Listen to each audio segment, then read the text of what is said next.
Alright, so it's Sunday morning.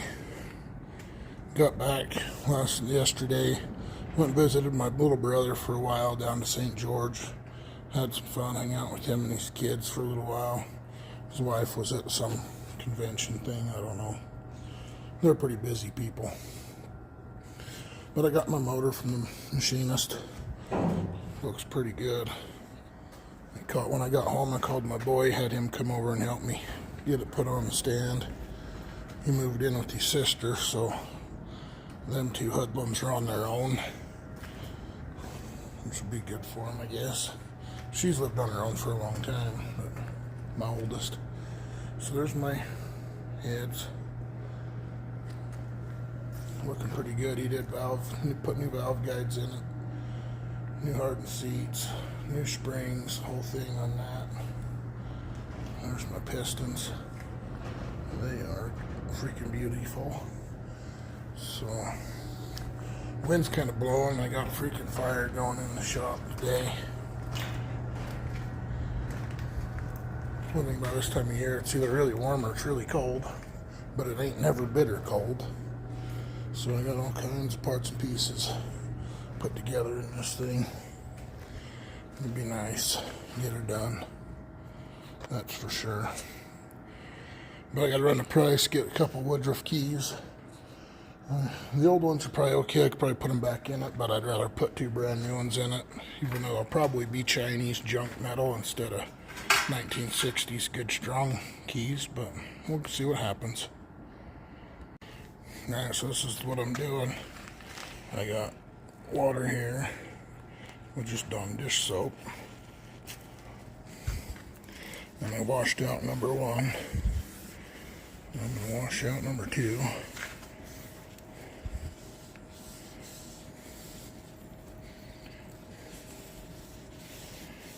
I've built quite a few engines. I've never done this, so I don't know. But that's what I'm going to do. Well, it kind of did get kind of dirty. And then I got a paper towel to wipe it on out with. So, like that then. There's 2 of them. I think I'll do it to all my lifter bores also. Try to get them good and clean. So I'll keep doing that till I'm all done with that, and then I'll roll it over when I'll clean out the bottom end too. Alright, I got all this side washed out of all the bores, and I am absolutely amazed how much stuff was in them bores. The rag is actually pretty freaking dirty. Okay, I got all the cylinders washed. Had to have the old lady bring me out another couple of rags, because it just blows my mind how much dirt, how much blackness was in them rags after each haul. Just unreal. And it looks clean, clean, clean. I'd have never believed it. Alright, I'm going to do all the lifter galleys, all the lifter holes, and then I'll roll it over and do the bottom. Alright, I got them all washed. I got all of the lifter bores washed. I'm going to put this freeze plug in next. Tap it down in there a little bit, and then I'll roll it over and start with the bottom assembly. Alright, I got that little freeze plug in right there. That was the one he didn't have in it. He said he didn't have one that size, so I picked one up, put right there.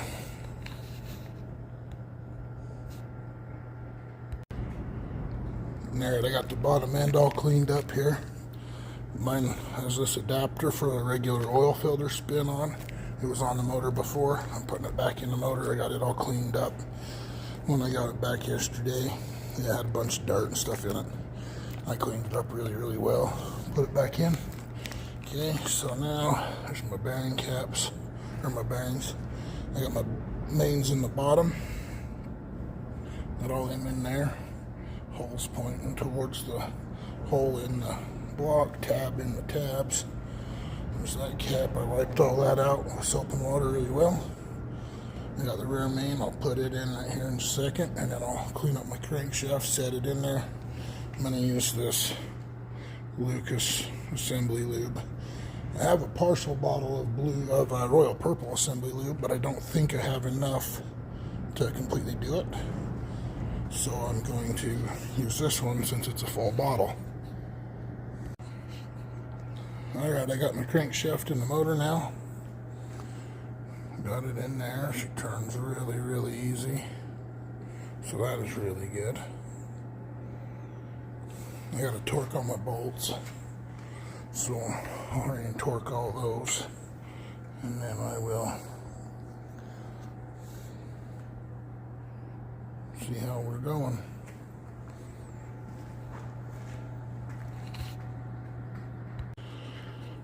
Alright, so I got the crankshaft all in and buttoned up. All that stuff. I got number 1 piston in there. All done. And then on these rings, this is supposed to have a bigger gap than normal. So I did the math on it. I don't know if you can see the gap. Figured out what my gap's got to be. That top ring is freaking perfect. Number 1 was perfect too. Hopefully they all are. I'll show you my setup.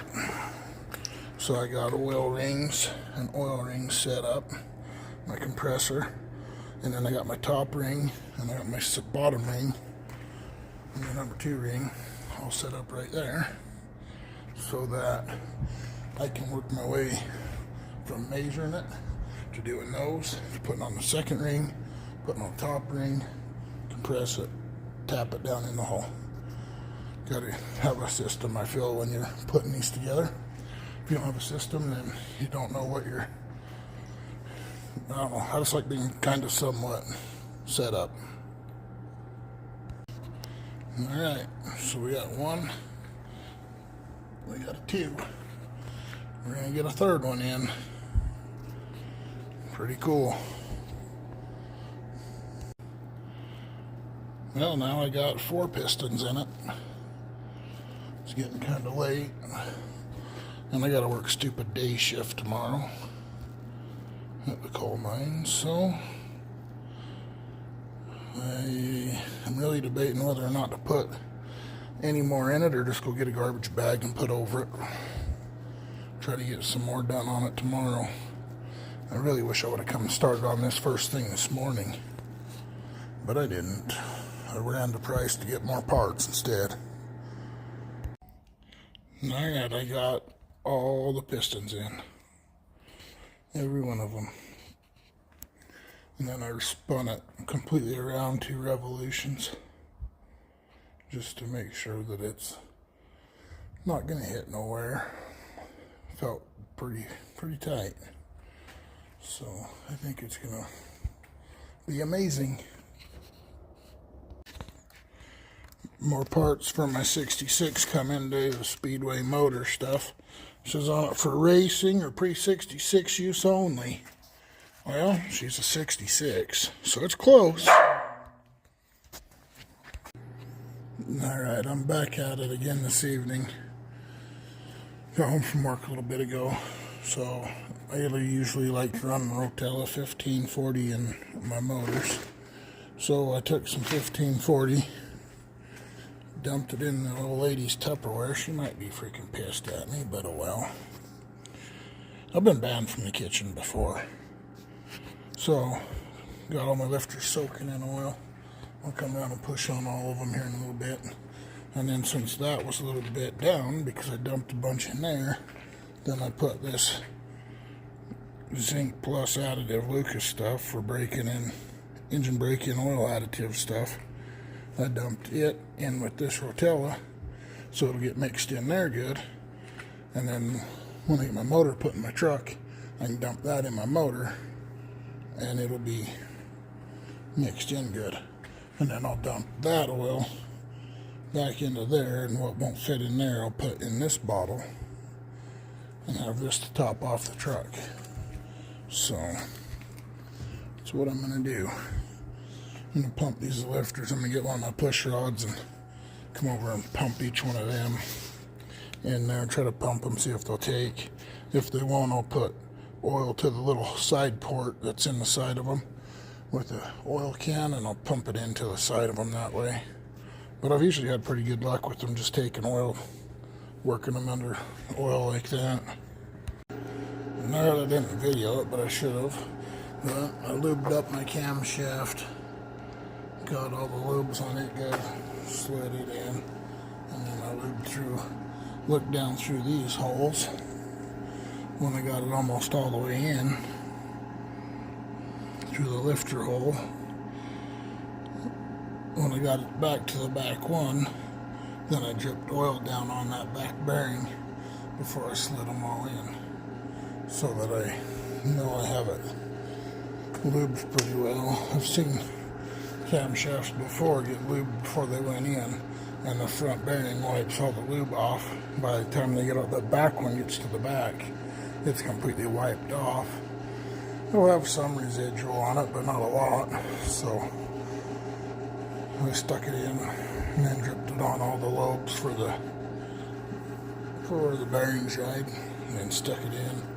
I gotta turn my crankshaft around a little bit. I ain't quite lined up. I'll get it turned, get it lined up, and then I'll put my chain on. Alright, so it's a torque wrench I'm using. It's a 3/8 drive, just a little guy. But it's been pretty good, and I've checked it a lot, and it's been accurate for years and years. So I got that head torqued on. Now I'm going to torque this head on. It's right here. So everything I've seen said step from 25 to 45 to 65. Do it like that. So that's what I'm going to do. I got the same head that was on that side again. Same head over here, same place. So they are back in their same place it was when they went on or came off. Alright, I got all the valve train on this side done. I still got to adjust it a little bit. Then I set all my lifters in, spun them all, put brake-in oil on the end of them for the cam. And then I'll do the top half of that.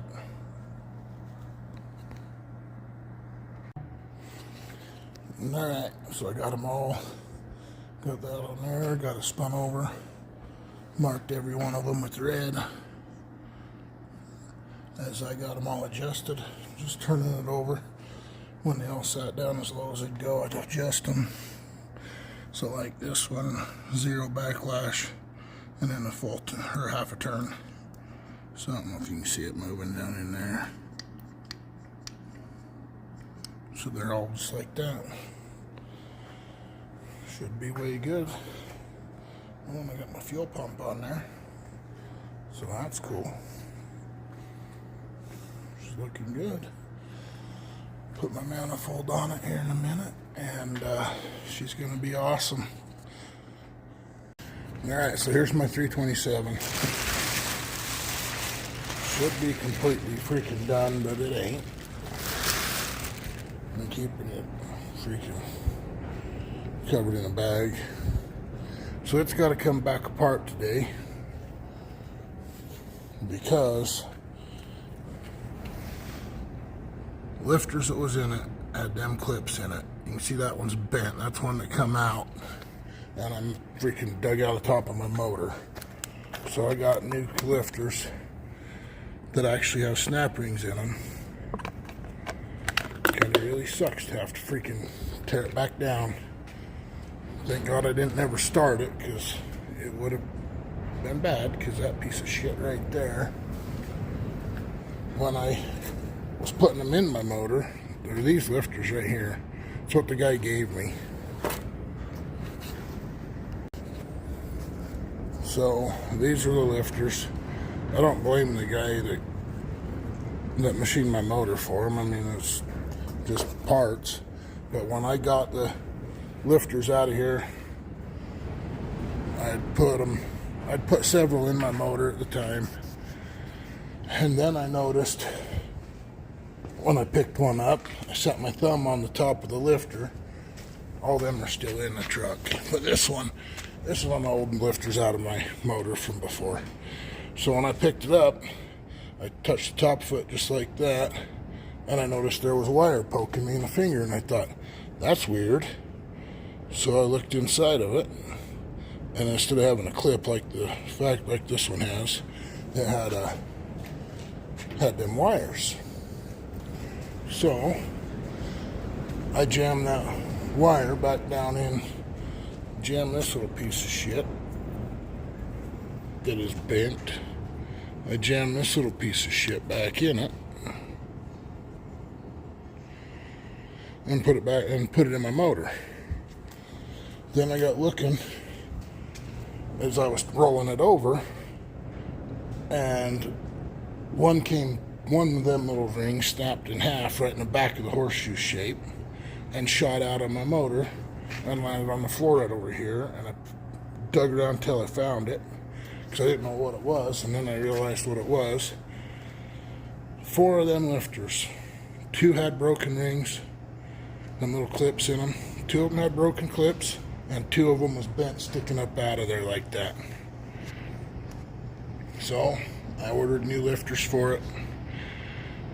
Really sucks. Well, thank God I didn't start it, because who knows how many more would have come out and ended up in my oil pan, possibly through my oil filter, probably in the bypass, and probably screwing up my motor. The one that broke in half and popped out, if I can get it to freaking focus, broke right in the end of that bevel, right in the end of that bend. So it was just pretty much a straight piece of wire right there. That would have easily went through my screen on the oil pump, easily went in, screwed up my oil pump, screwed up my freaking, oil passage somewhere. So, I don't know. Kind of frustrating. But that's the story of my dilemma. Alright, I got her toward down to this point again. Get all these lifters pulled out, put the better ones in that ain't coming apart and gonna hurt my motor. So, alright. Alright, I got the snap ring freaking lifters back in it. When I pulled the goddamn things out so that I could put the different lifters in, because the other ones are garbage, it pulled that out. So, yeah, I'm pretty freaking happy with this situation.